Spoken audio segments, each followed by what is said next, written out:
ജീവിതശൈലി രോഗങ്ങൾ അഥവാ ലൈഫ് സ്റ്റൈൽ ഡിസീസസ് എന്ന് പറയുന്നത് പ്രധാനമായും നമ്മുടെ ജീവിതശൈലി മൂലം ഉണ്ടാകുന്ന അസുഖങ്ങളാണ്. അത് ഹൃദ്രോഗം, ഡയബറ്റിസ് മെലിറ്റസ് അഥവാ പ്രമേഹം, ചിലതരം ക്യാൻസറുകൾ, അമിതവണ്ണം, പൊണ്ണത്തടി, അങ്ങനെയുള്ള പ്രധാനപ്പെട്ട അസുഖങ്ങളെയാണ് നമ്മൾ ജീവിതശൈലി രോഗങ്ങൾ എന്ന് ഉദ്ദേശിക്കുന്നത്.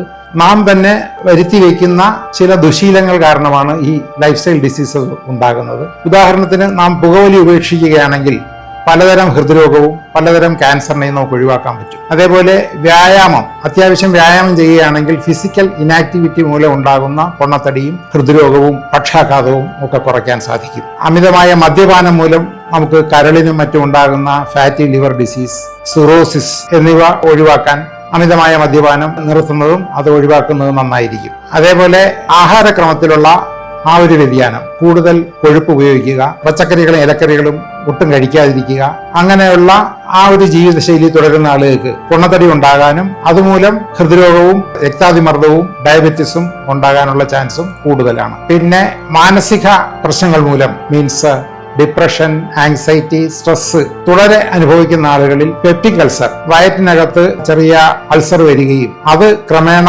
മറ്റ് വയറിന്റെ പ്രശ്നങ്ങളിലോട്ട് മാറാനും സാധ്യതയുണ്ട്. അതേപോലെ മാനസിക പ്രശ്നങ്ങൾ നാം തുടക്കത്തിലെ നിയന്ത്രിച്ചില്ലെങ്കിൽ വളരെയധികം സൈക്യാട്രി ചികിത്സയിൽ വേണ്ടിവരുന്ന രീതിയിലുള്ള മാരകമായ അസുഖത്തിലേക്ക് പോകാൻ ചാൻസ് ഉണ്ട്. ഹൃദ്രോഗം ഒഴിവാക്കുന്നതിന് വേണ്ടി നാം പുകവലിയും മദ്യപാനവും സ്ട്രെസ്സും ടെൻഷനും അമിതമായ ആഹാരം ഫാറ്റി ഫുഡ്സ് ഒഴിവാക്കണം. നല്ല വെജിറ്റേറിയൻ ഫുഡ്സ് ഫ്രൂട്ട്സ്, വെജിറ്റബിൾസ് അങ്ങനെയുള്ളത് ഉപയോഗിക്കുന്നത് പെട്ടെന്നുള്ള ഹൃദയാഘാതവും ഒഴിവാക്കാൻ സഹായിക്കും.